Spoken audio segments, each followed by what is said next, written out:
नमस्कार विद्यार्थी मित्रांनो, स्वागत आहे तुमचं आपल्या जीडीसी कॉलेज या चॅनलमध्ये. मी डॉक्टर अशोक जोगदंड. तर आजचं काही मोटिवेशन वगैरे काही नाही आहे याच्यामध्ये. आज सकाळी तुमचा पेपर आहे, या संदर्भात एक छोटासा व्हिडिओ आहे. तर यात काही मोटिवेशन वगैरे काही नाही आहे. तुम्हा सर्वांना ऑल द बेस्ट देण्यासाठी हा एकदम सकाळच्या सत्रातला व्हिडिओ आहे.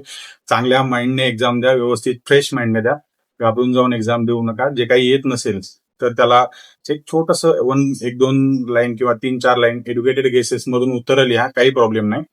पण ऍटलिस्ट काहीतरी लिहा. ठीक आहे. तर थोडस एक चांगल्या पद्धतीनं जेवढा स्टडी झालाय त्या पद्धतीने तुम्ही उत्तर लिहा. चांगल्या माइंडने लिहा, फ्रेश माइंडने. घाबरून जाऊन अजिबात पेपर लिहू नका. ठीक आहे. ते एक्झामचं काय आहे किंवा कशा प्रकारे तुम्हाला द्यायचं ते, ज्यांचं हॉल तिकीट नाही आलेलं आहे किंवा त्यांनी काय करायचंय, ऍक्सेप्टेड आहे फॉर्म, हे ऑलरेडी मागच्या व्हिडिओमध्ये दिलेलं आहे. त्या सर्व गोष्टी घेऊन जा. हॉल तिकीट, तुमचं आधार कार्ड, त्यानंतर तुमचे जे काही पेन असतील किंवा रायटिंग पॅड असेल, या सर्व गोष्टी घेऊन जा आणि चांगल्या पद्धतीने एक्झाम द्या, जेणेकरून ऍटलिस्ट तुम्ही पासिंगच्या रेसपर्यंत जाऊ शकाल. मिनिमम आपल्याला 40 मार्क्स स्कोर करायचे आहेत, जे फर्स्ट टाइम विद्यार्थी एक्झाम देणार आहेत त्यांच्यासाठी. आणि जास्तीत जास्त आपल्याला स्कोर करण्याचा प्रयत्न करायचा आहे. ठीक आहे.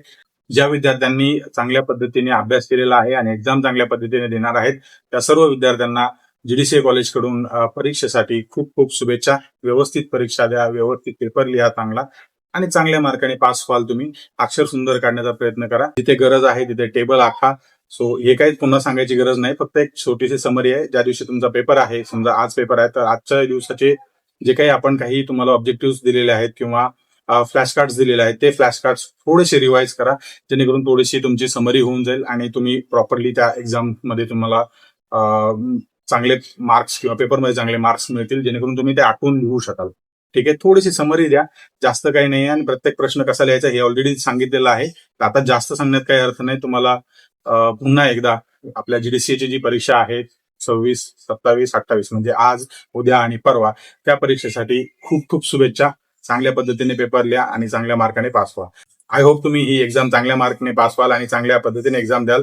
आणि जीडीसीएच्या अन्य कोर्सेस बद्दल अधिक माहिती हवी असेल तर कृपया कॉल करून विचारा. जसं 10वी 12वी ओपन स्कूलिंग कोर्सेस आहेत, डिग्री आहे, एमबीए कोर्सेस आहेत. या सर्व गोष्टींबद्दल तुम्हाला व्यवस्थित मार्गदर्शन केलं जाईल. अशाच माहितीपूर्ण व्हिडिओसाठी आपल्या जीडीसी कॉलेज या चॅनलला नक्की सबस्क्राईब करा. तर भेटूया पुढील व्हिडिओमध्ये, म्हणजेच पूर्ण एक्झाम झाल्यानंतर ज्यावेळेस तुमचं विश्लेषण आहे पेपरचं, आपण घेऊन टाकूया, जेणेकरून तुम्हाला ह्या सर्व गोष्टी ज्या आहेत ना त्या चांगल्या पद्धतीने एक्सप्लेन करण्याचा प्रयत्न करूया. प्रत्येक दिवशी संध्याकाळी जो पेपर झालेला आहे त्या पेपरवरती आपण विश्लेषण करण्याचा प्रयत्न करू, पण ते शक्य नाहीये. ज्यावेळेस एक्झाम पूर्ण होईल त्यावेळेस आपण ते करून तुम्हाला संध्याकाळच्या टाइमला काय करायचे ह्या सर्व गोष्टी दिल्या जातील. तर भेटूया पेपरचं विश्लेषण घेऊन परीक्षा संपल्यानंतर. तोपर्यंत नमस्कार.